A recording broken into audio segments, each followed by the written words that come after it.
On the ground, now! The deafening crack of a gunshot shattered the glass front door of the crowded bar. Three masked gunmen stormed inside, their heavy boots thundering on the wood. Patrons screamed, diving under sticky tables. The lead gunman grabbed the bartender by the hair, throwing a duffel bag onto the counter.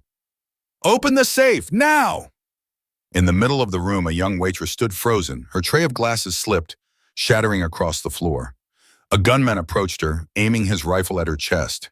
He didn't notice her eyes. No panic, no trembling, just observation. That was his biggest mistake. The setting was the Anchor and Anchor, a popular dimly lit bar in the heart of San Diego.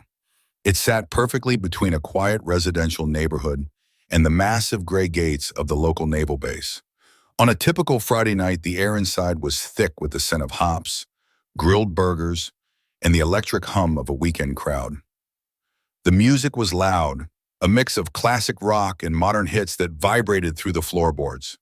The neon open sign in the window flickered like a red heartbeat, inviting in anyone looking for a cold drink and a warm conversation. Among the swirling crowd and the rising steam from the kitchen moved Rachel Carter. At 29 years old, Rachel was one of the most efficient servers the bar had ever hired.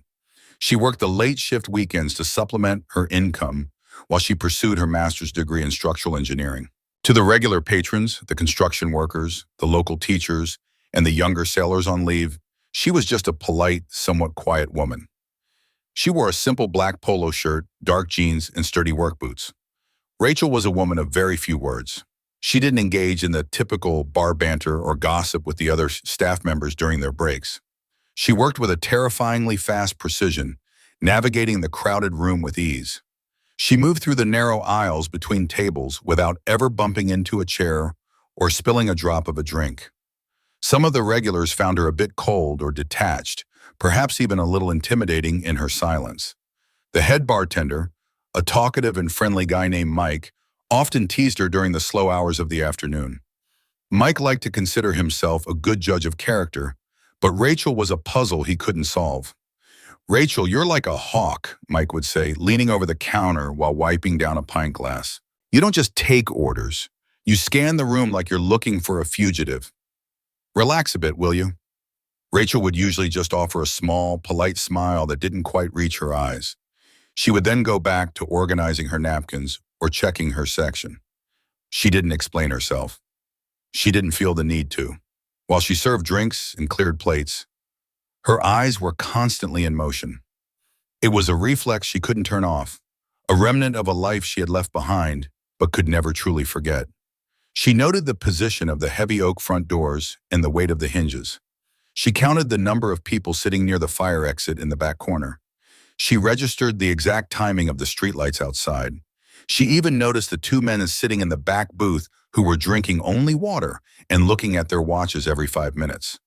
To a normal server, they were just cheap customers. To Rachel, they were a variable. No one in the bar knew that Rachel had spent 6 years in one of the most elite special operations support units in the United States military.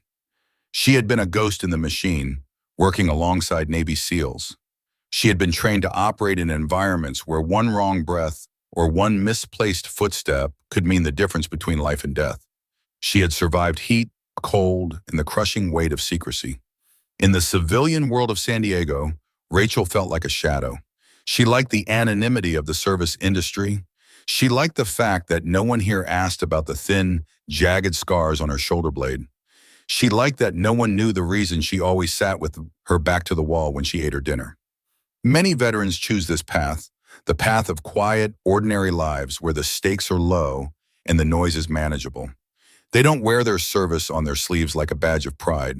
They carry it in their posture, in the way they walk, and in the heavy silences between their words. Rachel was a master of hiding in plain sight. Rachel was comfortable in the shadows of the Anchor and Anchor.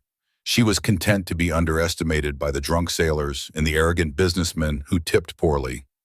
She was fine being called just a waitress. But the world outside the bar was moving in a dangerous direction that night. While the jukebox played a classic rock anthem about freedom, a black SUV was idling in the dark alleyway just a block away. The three men inside weren't there for the music or the atmosphere. They were checking their weapons and pulling on their masks. They were waiting for the clock to hit midnight, the moment of maximum vulnerability. The human touch of service is a strange and fragile thing. We see the person serving us our food, but we rarely see the human being behind the apron. We assume their life is simple and their history is shallow. We assume their day started when they clocked in and ends when they hang up their uniform. We forget that the person holding the tray might have held a rifle in a desert 3,000 miles away. We forget that the person cleaning the spilled beer might have saved a dozen lives while bleeding from a shrapnel wound. Rachel adjusted her belt, checked her watch, and walked toward table 4 with a fresh round of drinks. She felt a familiar cold prickle on the back of her neck. The air in the bar suddenly felt heavy, as if the atmospheric pressure had dropped. The atmosphere was about to change from joy to terror in a single heartbeat.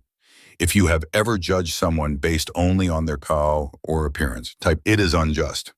The shift had started like any other Friday night. Rachel balanced 3 heavy plates of hot wings on one arm while navigating a group of rowdy bachelor party guests who were getting louder by the minute. She was the picture of a professional worker, focused and unflappable. But as the clock neared 11:45 p.m., Rachel's internal alarm system began to blare. It wasn't a sound, but a feeling of wrongness in the environment. A black SUV had been idling in the deep shadows near the entrance for over 20 minutes. A man in a heavy tactical coat, far too heavy for a warm San Diego night, was leaning against a lamppost across the street. He wasn't looking at his phone or waiting for a bus. He was staring directly at the front windows of the bar, timing the movements of the security guard at the door.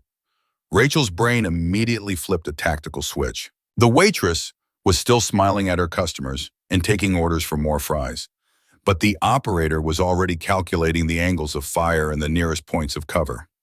She moved slowly toward the end of the bar. She took up a position near the kitchen entrance, which was slightly elevated. It was a high-ground position with a clear, unobstructed view of both the front door and the manager's back office where the safe was kept. She didn't say anything to Mike or the other servers. She didn't want to cause a mass panic if she was wrong, but her pulse stayed steady at 60 beats per minute.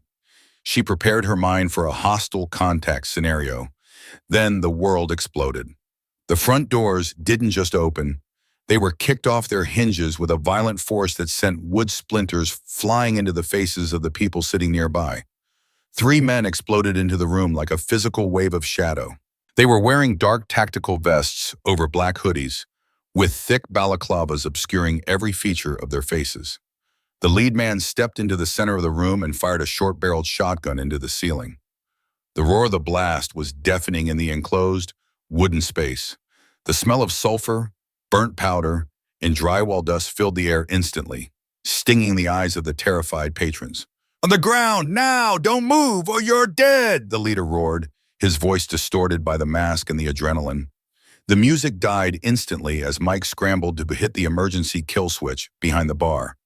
The once vibrant, laughing bar transformed into a tomb of absolute fear.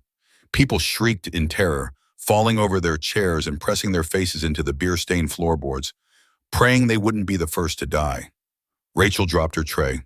The sound of the glass shattering was a tiny tinkling noise lost in the aggressive shouting of the gunmen. Rachel dropped to her knees along with the customers, but she didn't close her eyes. She didn't pray for mercy. She began to catalog the threats with the cold efficiency of a computer. Her mind was a tactical overlay, marking targets and measuring distances in milliseconds. Threat 1, the lead gunman, armed with a Remington 870 pump-action shotgun, positioned in center floor. He was aggressive, high stress, and his finger was white-knuckled on the trigger. He was the most likely to fire. Threat 2, armed with a sidearm, a Glock 17. He was moving to the left, controlling the crowd near the restrooms and the fire exit. He was the anchor, ensuring no one could sneak out the side. Threat 3, armed with a small frame AR-15 rifle. He was moving toward the bar counter, screaming at Mike to open the safe. He was the collector, focused on the money, but still a lethal threat to the staff. Rachel noticed their movements were amateurish and clumsy. They were flagging each other with their muzzles, a dangerous mistake that indicated a lack of formal training. They were loud, panicked, and over-indexing on bravado. In the world of special operations, amateurs are often more dangerous than professionals. Professionals follow a logic. Amateurs are unpredictable. They are prone to twitch reactions and accidental discharges when they get scared. The gunman with the rifle reached Mike, screaming for the cham and hitting the counter with the barrel of his gun. Mike's hands were shaking so hard he could barely punch in the security code for the register. The gunman grew frustrated, swinging the barrel of the AR-15 toward a young woman hiding under a nearby bar stool. Rachel watched from her knees, her body coiled like a spring. She felt the cold, sticky floor against her palms. She measured the distance to the side door gunman, 10 feet of open floor. She looked for the opportunity window. In a hostage situation, the first 3 minutes are the most volatile and dangerous. The gunmen are riding a massive wave of adrenaline and fear. Rachel knew she had to wait for the lull, the moment when their heart rate slowed and they felt they had achieved total control over the room. That is when an attacker becomes overconfident. That is when they stop looking at the helpless waitress and start looking at the money or the clock. Rachel breathed through her nose, deep and silent. The gunman near Rachel stepped closer to her, using his heavy boot to push aside the broken glass she had dropped. He looked down at her, seeing only a trembling, middle-aged girl in a black polo shirt and jeans. He sneered under his mask, looking back toward his partner at the bar to brag about his control. He didn't see the way Rachel's weight was shifted onto the balls of her feet. He didn't see the lack of fear in her pupils. Rachel's breathing was shallow and rhythmic. She wasn't Rachel the waitress or Rachel the engineering student anymore. She was a biological weapon waiting for the safety to be clicked off. She was a Navy-trained operator who had been through worse than this in a dark room in Virginia. She was just waiting for him to take one more step into her kill circle. The air in the bar seemed to vibrate with the coming violence. If you have ever realized you completely misjudged a person based on their silence, type, "I was wrong." The gunman standing over Rachel was threat 2, the anchor. He was holding his Glock 17 with a loose, one-handed grip, his other hand reaching for his radio to check in with a getaway driver. He was looking at the front door, distracted by the faint rising sound of sirens in the far distance. He had made the fatal mistake of violating the primary rule of weapon retention. Never let a subject get within arm's reach. In one fluid, explosive motion, Rachel didn't just stand up. She erupted. She drove her shoulder with the force of a sledgehammer into the gunman's midsection, knocking the wind out of his lungs. Her right hand simultaneously seized the slide of his pistol, pushing it out of battery. With a technique perfected through 10,000 repetitions in the mud and rain of Coronado, she twisted the firearm with a violent snapping motion. The gunman's finger was still inside the trigger guard. The sickening snap of a bone was audible even over the shouting as his index finger broke, and the gun was stripped from his hand in a fraction of a second. Rachel didn't stop to talk or issue a warning. She used the heavy steel grip of the captured pistol to strike the gunman behind the ear, a precision blow that bypassed the skull and rattled the brain. He crumpled to the floor like a puppet with its strings cut. Rachel didn't keep the gun. She knew that holding a firearm when the police arrived was a death sentence for a civilian in a high-stress scene. She cleared the chamber, dropped the mag, and kicked the frame under the fridge. The other 2 gunmen turned at the sound of the scuffle and the heavy thud of their partner hitting the floor. "Hey, what the?" Threat 3 started to scream, turning his rifle toward Rachel's position. Rachel didn't give them a chance to find their aim. She grabbed a heavy glass beer pitcher from a nearby table, still half full of liquid, and launched it with major league accuracy at the lead gunman with the shotgun. As he ducked and threw his hands up to avoid the shattering glass and flying beer, Rachel used the 2 seconds of chaos to drag a terrified elderly man sitting nearby into the safety of the kitchen hallway. She didn't whisper. She barked a command that echoed with the authority of a chief petty officer on a sinking ship. "Go out the back office, now!" The gunmen were utterly confused. They had entered a room they thought was full of sheep waiting for the slaughter. Instead, they had found a wolf disguised in an apron who was systematically dismantling their plan. The lead gunman leveled his shotgun toward the dark hallway where Rachel had disappeared. His hands were shaking now. He realized the waitress was the primary threat in the building. Rachel pulled a small, concealed radio from the vest of the gunman she had just neutralized. She keyed the microphone and listened. She could hear the robber's getaway driver screaming on the other end of the line. "Police are 2 blocks out. We have to leave now. The waitress took out Steve. She's a pro. Move." Rachel realized these weren't hardened international terrorists. They were desperate local men who had bitten off more than they could chew. She knew that if they felt trapped, they would start executing hostages. She stepped back out into the open bar area. Her hands were up, her palms open. Her posture was relaxed and non-threatening. But her eyes were like 2 pieces of a blue Arctic ice, staring through their masks. "He's bleeding out," Rachel said, pointing to the man on the floor. It was a tactical lie designed to increase their stress. "If you stay here, you're looking at a murder charge and a life sentence. The back ally is clear. Go now, and nobody else has to die tonight," she added, her voice calm and hypnotic. "If you stay, you die in this bar." The lead gunman looked at his unconscious partner on the floor. He looked at the blue and red lights already flashing against the front windows. He looked back at Rachel and saw a professional who was at home in his nightmare. "Let's go! Grab him! Move!" the leader shouted, his voice cracking with panic. They grabbed their partner by his tactical vest and dragged his dead weight toward the front door, abandoning the duffel bag of money on the counter. They scrambled into their vehicle just as the first police cruiser swerved in. The bar was silent for exactly 3 seconds.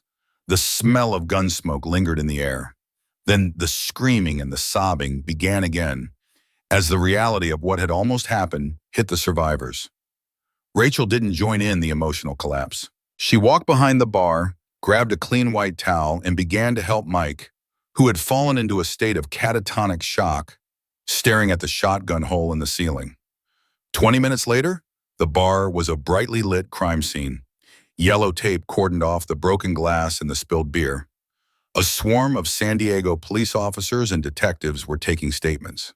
One senior detective, a man named Henderson, who had worked the city beat for 20 years, walked over to Rachel. He looked at her clean hands, then at the unconscious robber the police had caught in the alley. The detective looked at the man's broken finger and the specific pattern of bruising on his neck. Then he looked at the way Rachel stood, shoulders back, feet apart, eyes scanning the perimeter even now.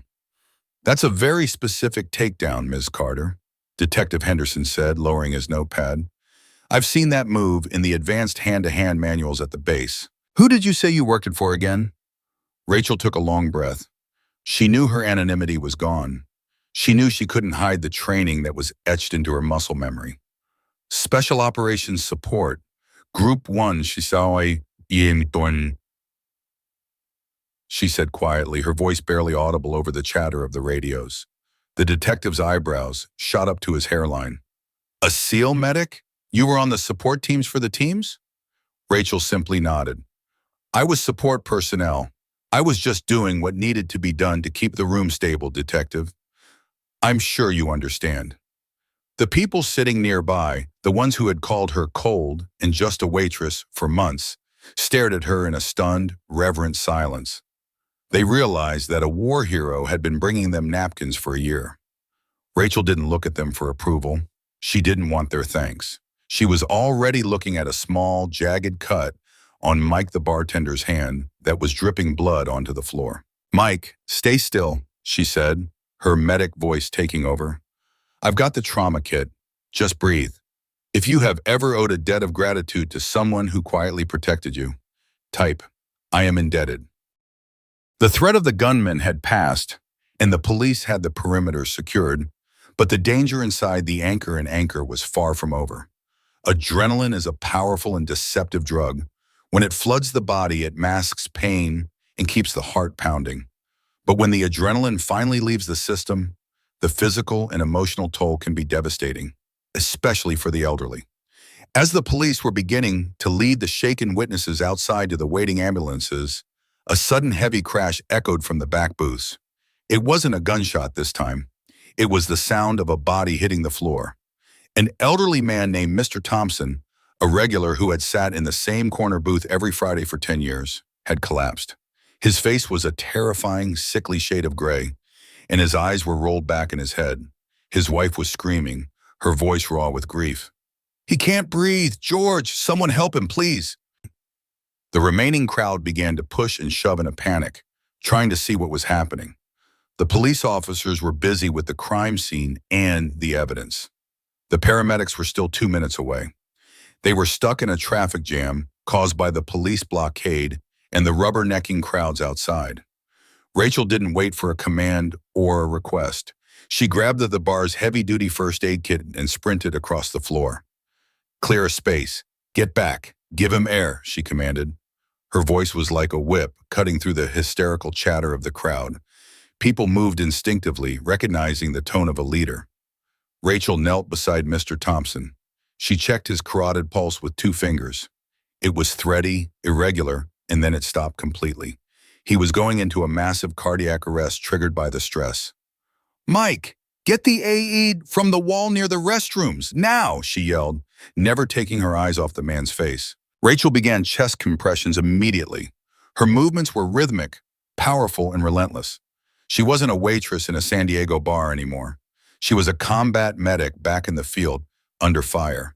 She counted the beats out loud, her voice steady and echoing against the walls. 1, 2, 3, 4, 5. She didn't look at the cameras. She didn't look at the sobbing wife. She was locked in a private, silent battle with death itself, and Rachel Carter refused to lose a patient on her watch. Mike arrived with the automated external defibrillator. Rachel ripped open Mr. Thompson's flannel shirt, applied the sticky pads to his chest, and waited for the machine to analyze the heart's rhythm.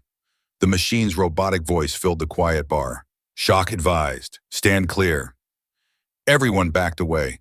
Whoomp! Mr. Thompson's body jolted off the floor as the electricity surged through him. Rachel immediately went back to compressions without a second of delay. Her forehead was covered in sweat. Her arms were burning with the physical exertion of the CPR, but her eyes were fixed on the man's pale face, watching for a flicker of life. After what felt like an absolute eternity, Mr. Thompson let out a ragged, gasping breath that sounded like a miracle. His eyes fluttered open, unfocused and confused, but he was breathing. "He's back," Rachel whispered, her voice finally showing a hint of the exhaustion she was feeling. "Stay with me, George. Just keep breathing. Help is here." The paramedics burst through the front door moments later with a gurney. Rachel didn't move until they were right next to her. She gave them a perfect 30-second tactical medical briefing. Male, late 70s, full cardiac arrest 3 minutes ago. 1 shock delivered via bar AED. Pulse is now 85, irregular. Respiration is shallow. History of heart issues is highly likely. The lead paramedic looked at her with a mix of surprise and respect. "Thanks, Doc," he said as his team took over the life-saving measures. "I'm not a doctor," Rachel said, standing up and wiping the cold sweat from her eyes with her sleeve. "I'm just the waitress. I'll be in the back clearing the glasses." She walked back to her station and began to slowly pick up the broken glass she had dropped at the start of the night. She didn't want a medal, she didn't want a news interview or a trophy, but as she looked around the bar, she realized that her life had changed forever. The customers were standing in a wide circle, looking at her with a profound, quiet reverence that bordered on worship. They didn't see a girl in a black polo shirt anymore. They saw the woman who had stood between them and the darkness twice in one single night. They saw a hero who didn't need to say a word. If this story makes you want to treat everyone you meet with more kindness and respect, type, "I will be kind." The story of the robbery and the medical rescue at the Anchor and Anchor went viral within 48 hours. The security footage of Rachel disarming the masked gunman was played on every news station. The headlines across the country called her the Guardian of the Harbor and the Seal of the Service. People came from 3 cities over just to eat at the bar, hoping to catch a glimpse of her. They wanted to take selfies with the warrior waitress. They wanted her to sign their napkins. But when the first wave of tourists and reporters arrived on Monday morning, Rachel wasn't there. She had told the owner she needed a few weeks off to focus on her engineering finals. She didn't like the spotlight. To Rachel, what happened that night wasn't extraordinary. It was just her training. It was just the duties she had lived by for 6 years. She eventually returned to work a month later, but she made a firm request to Mike and the owner. "No more talking about that night. If people ask, tell them I'm just a student. I just want to serve the regulars. The regular patrons respected her wish. They didn't ask for war stories. They didn't ask about the Navy SEALs or the medals, but the entire atmosphere in the bar had changed forever. There was a new level of quiet respect among the patrons. People were kinder to the staff. They were more patient when the food was late. They tipped the other servers better. They had learned a vital, life-changing lesson. You never truly know who is standing in front of you. The man cleaning the bathroom might have been a teacher who changed 1,000 lives. The woman at the DMV might have survived things you couldn't imagine in your worst nightmares. The waitress at your local bar might be a Navy SEAL who has looked into the abyss and didn't blink.